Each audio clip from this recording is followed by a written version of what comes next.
My interest in renewable energy was because my son was doing a high school project, and he built a little wind turbine. That was in 2002.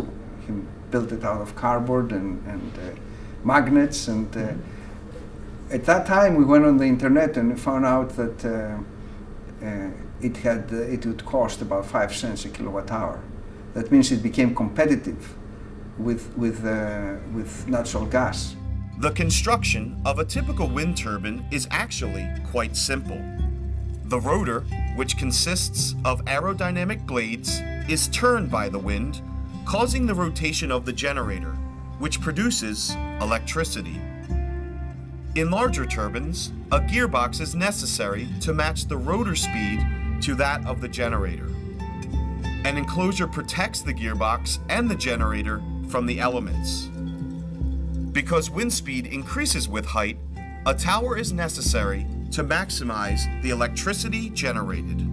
An event such as Katrina or events overseas that cause instability in the market, those costs, as natural gas prices go up and down, those costs are immediately and very directly affect the cost of electricity here in Rhode Island. Having inexpensive, clean, renewable energy is not an economic or a technological problem. It was a political problem. But if one of the alternatives to fossil fuels became competitive, then the dam will break. There was no utility scale turbine in the state of Rhode Island. And the hope was, both for us and for the State Energy Office, that if we could get one up here at the Abbey, then hopefully that would give the opportunity for more people to come and look at it and really understand what it would be like to have it. It's been up for just over a year now, and lots of people have come to look at it and to really kind of experience and figure out what it would be like. Everybody has to come to a decision, you know. It's a big thing, and it's a very dynamic thing, and it kind of visually dominates wherever you put it. Are there enough good things about those, and sustainable energy and the non-pollution and all those things, to outweigh, like, well, we're kind of coming to grips with this big dynamic thing in the neighborhood? The less reliant that we are on fuels that we have to import from outside the country, the more independent and sustainable we are over time. There was a study of how many wind turbines we would need to exploit all the good areas with wind from Cape Cod to Cape Hatteras.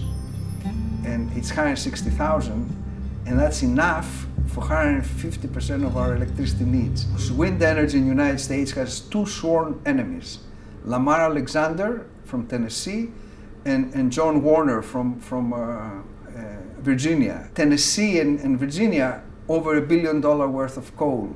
So it's about market share, and it's about political interest. TPI is the company that makes wind blades in Warren, and there's great interest in wind energy. Here in Rhode Island, it's the same technology for making sailboats as making the blades for the turbines.